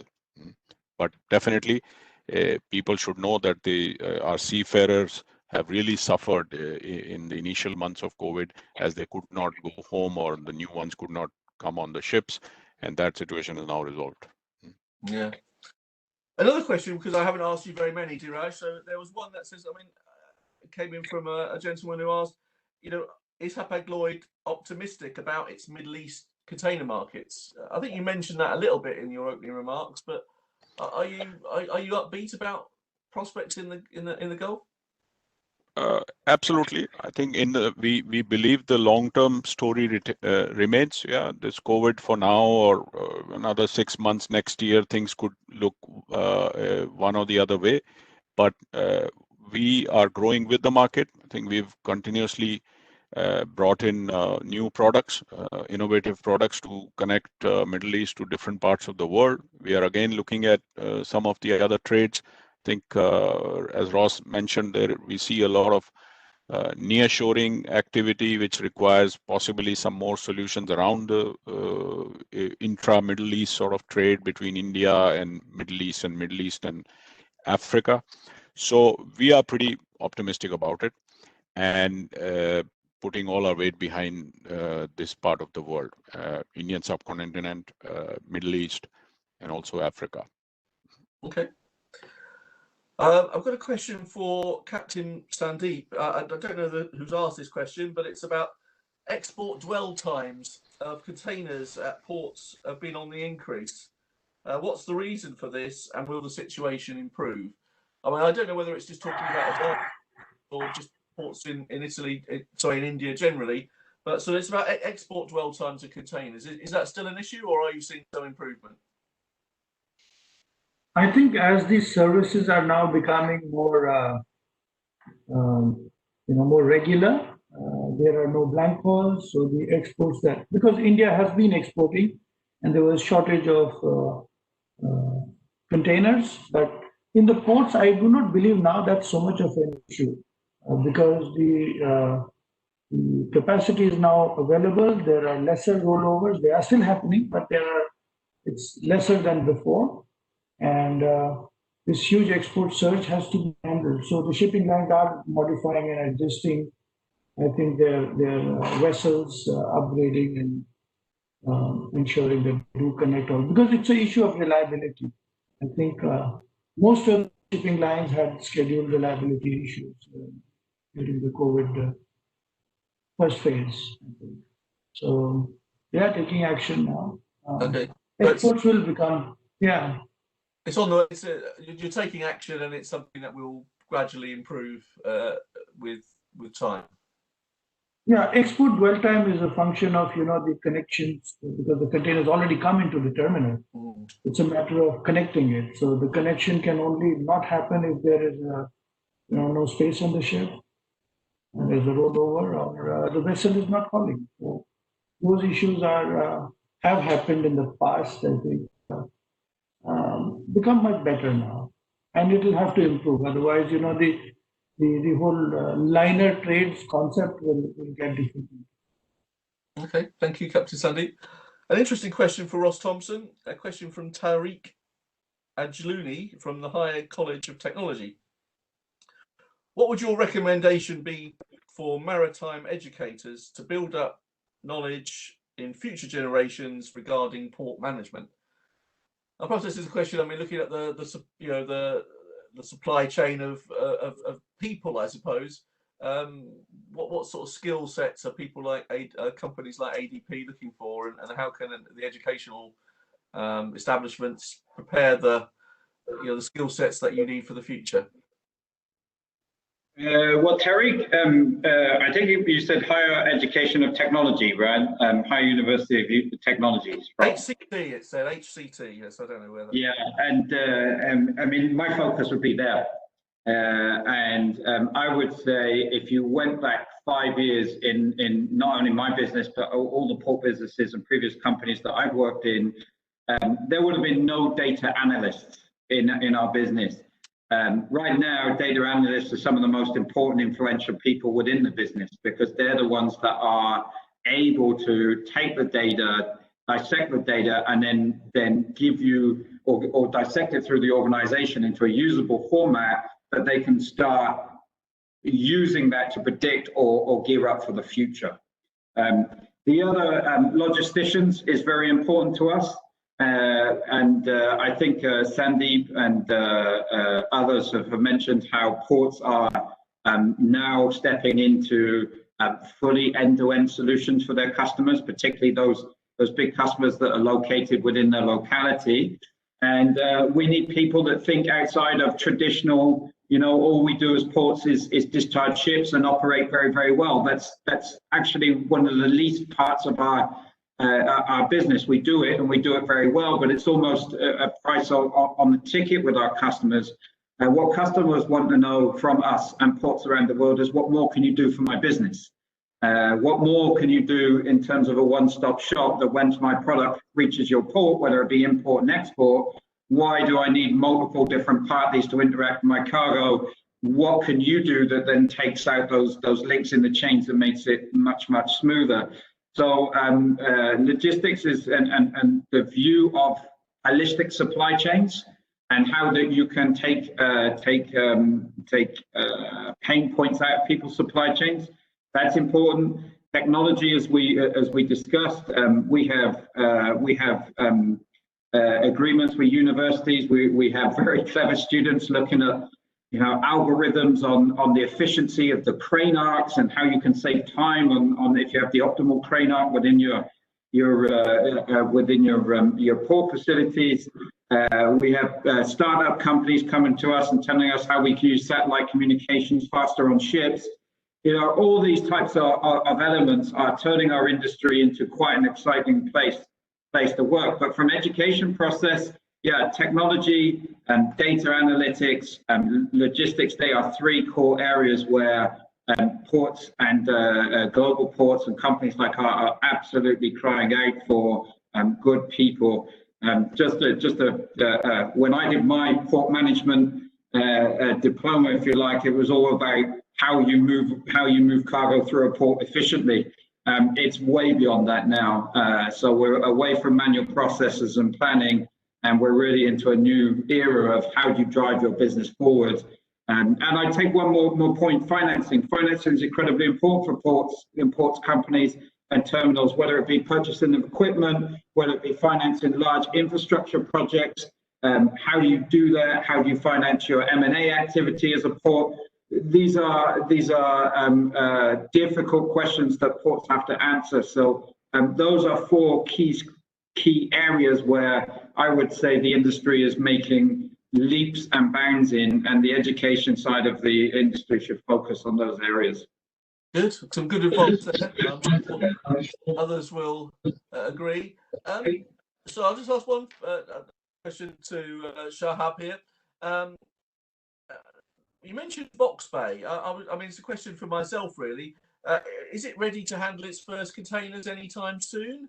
And is this something you think you might see in other places in India or other ports that you operate around the world in the future?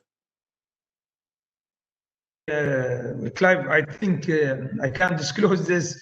It's actually almost ready.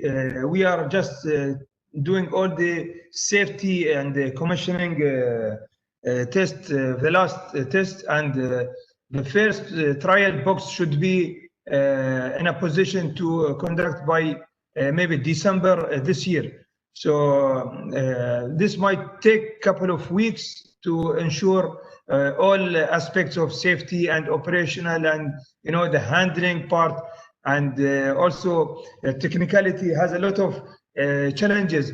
But I think we will be in a good position to make the first trial, not more beyond December. So by December, I think it's a good time that we will be ready to start handling few boxes as trial.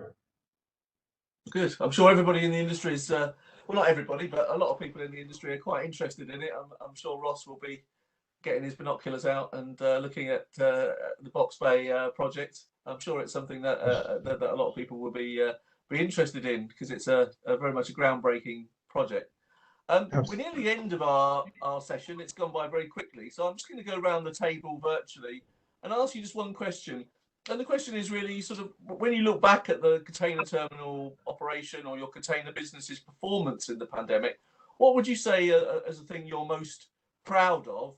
And also, what is the thing that you would like, what was the most important lesson that you need to learn for the future? So I'll start with Captain Sandeep. What do you think you're most proud of? And looking forward, what are your main learnings from the past few months? I think the COVID came so suddenly, and the staff, our colleagues who were running the ports, they really took all measures to ensure safety of our people, to ensure that, we're talking lots of large numbers here. It's like running a big city. You get to ensure food for people, water for people who could not return home safely. You could find alternate dwelling for them. You had to ensure the ships that were coming in were properly serviced. And everybody, all our teams, that makes me really proud. That, they took, we are that way very decentralized. All the CEOs of all our ports actually have full authority to do whatever is necessary. And I think that makes me very proud. They all came together and we worked together. I worked with the government to see that, we could we could do whatever was necessary and make it much easier for the teams to understand. The kind of changes in the regulations that were happening almost on a daily basis, talking to the government to see, the supply chain was maintained, whether it was by road, and to ensure that the truck movements were not hindered. The people who were the migrant laborers, we ran about 20,000 trucks a day into each one of some of our bigger ports, and we got two of them. The size and scale of managing all that, I think everybody got together, and we're very proud of what we were able to do. We were seen as a very reliable port company, also a logistics company. We run our own trains, we run our own inland facilities. So everybody did great job. Most importantly, the government came to support. I think the customs, whom people always talk about as if they would be very difficult, they were very, very forthcoming. Okay. They said, yes, we understand the issues and we will be with you. I think that was the basic thing. And the learning is that now we have to be more and more digitalized. So we're becoming paperless, and that's happening. Yeah. Thank you very much. Thank you. Diraj, I mean, Hapag-Lloyd in the Middle East, what would you say you're most proud of, and what's the biggest lesson that you've learned? I think all of us, Clive, are very proud of our people. And first of all, that we have to give it to the common people in our companies who've all put in their best efforts in whatever situation they were to keep this going. We haven't seen a big disruption because of people or because of any transaction getting delayed. Definitely, there are structural challenges that they can't do much about, but in the end, they have done extremely well. From our side, I think being in Hapag-Lloyd and saying it out in the open, I think what I'm very proud of this company is the fact that from one day to the other, we were all sitting at home and working. So we had the IT prowess, the ability for all of our staff within a couple of days to get help to start working from home.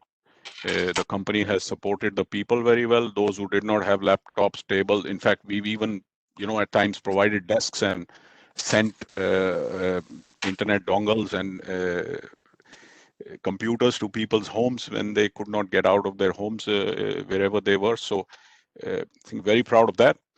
And one thing that I think we as an industry should sort of learn from this, that a lot of us were pushed into digitization. This should be done much earlier. There is a lot of waste, inefficient processes, which we still have. And I would not like to say, one or the other party is to be blamed for that.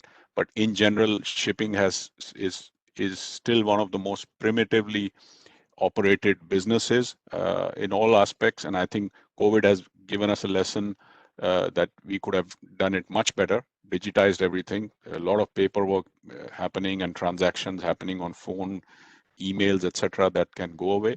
And I think we are on our way to achieve that, all of us together. Okay, thank you very much, Diraj. Mendy Zaltzman, what would you say in response to the question about what you're most proud of and what you would think is your biggest lesson? As you know, in addition to the pandemic, due to the possibility of increasing of cyber attack on Israel, and especially with our company, we didn't allow critical workers, IT system, to work from home.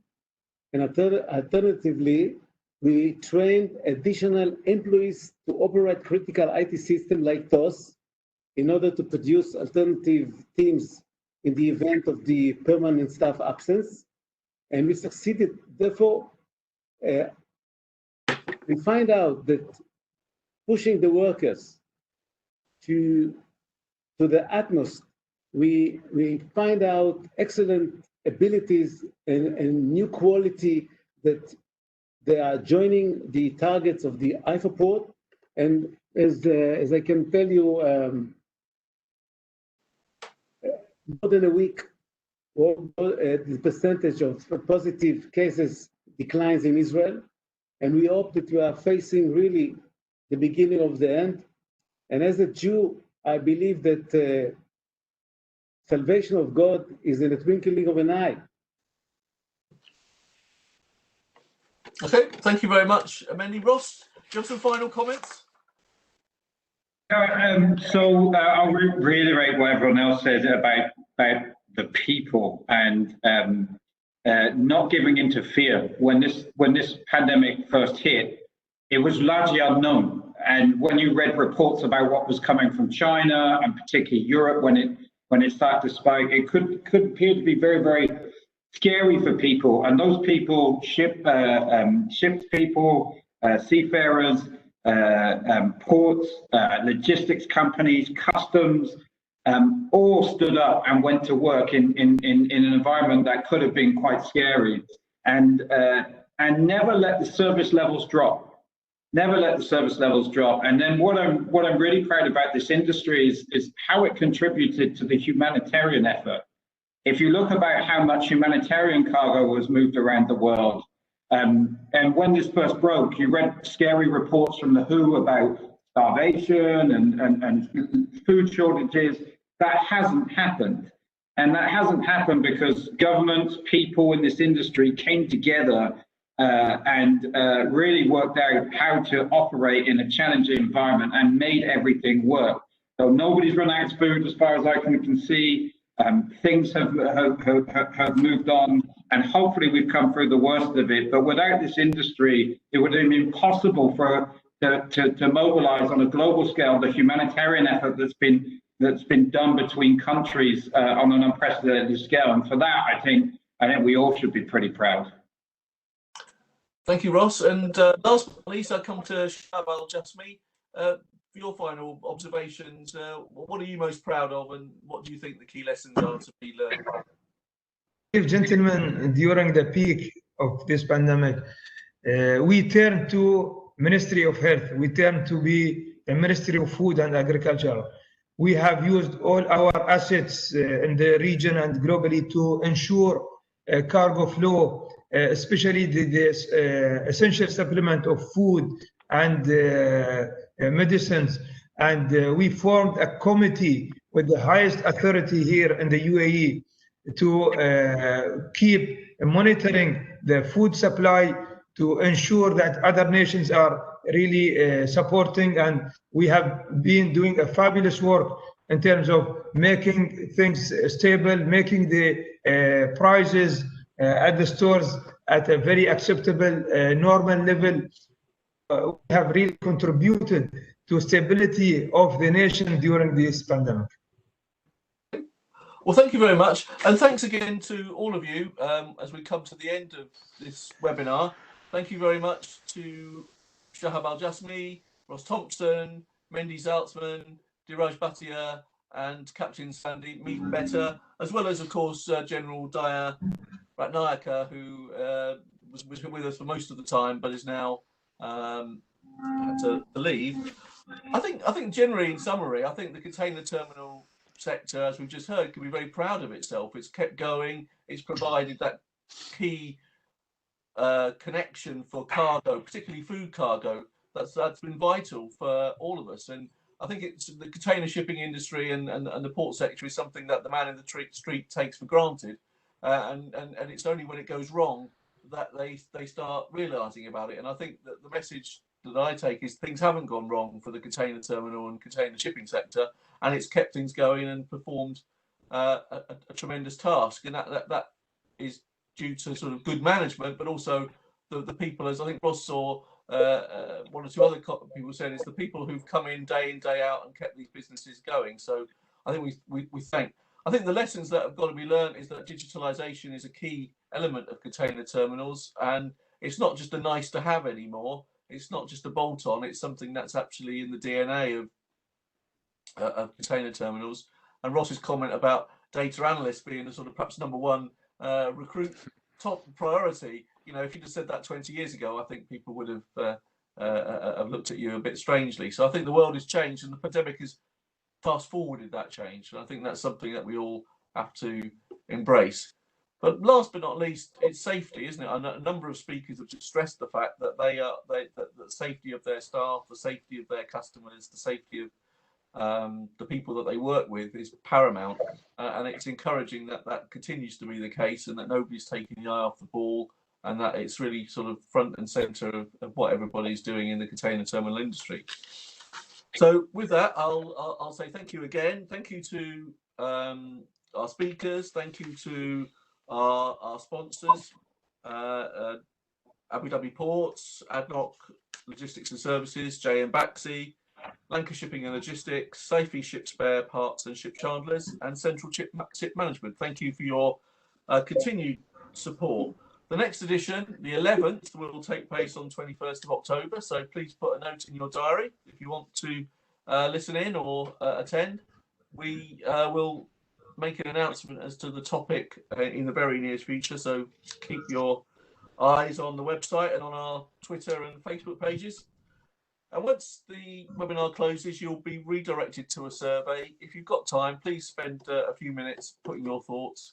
We're always looking for ideas about how we can improve and make things better. So well done, stay safe, and we look forward to seeing you again in 2 weeks' time. Thank you. Good. Bye-bye.